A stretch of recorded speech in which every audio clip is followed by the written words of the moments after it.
నాకు నా పిల్లలకు న్యాయం చేయాలి. నీ మగని పేరమ్మా? శివ. వాళ్ళు నన్ను చూడుకుంటే కూడా సరే, నాకు 2 ఆడబిడ్డలు, వాళ్ళకి న్యాయం చేయాలి. ముందోసారి కేసు పెట్టింది, అప్పుడు బాగా చూసుకుంటానని చెప్పి, మళ్ళీ ఇంకోసారి కేసు పెట్టింది, అప్పుడు చూసుకుంటానంట చెప్పి, కానీ వాళ్ళు ఏం చూడలేదు. బాడిగింట్లోనే పెట్టుకుంటారు. ఇప్పుడు వరకు మాకు ఇల్లు కట్టినంటే కూడా కట్టించాలను సంపాదించి నేను కట్టిస్తాను అని మాట్లాడతారు. నేను గార్మెంట్స్ పనికి పోతా అంటే కూడా ఆ డబ్బులు కూడా బాగా ఎత్తుకునేస్తారు. 1 రూపాయి కూడా నాకు ఇచ్చలేదు.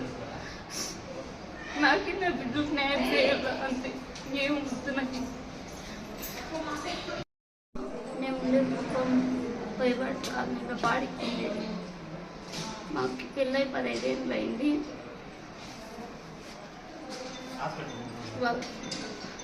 వాళ్ళ పాపలు, ఒక పాప, ఈ పాప, ఇంకో పాప ఇంట్లో ఉంది. ఇంతవరకు మాకేం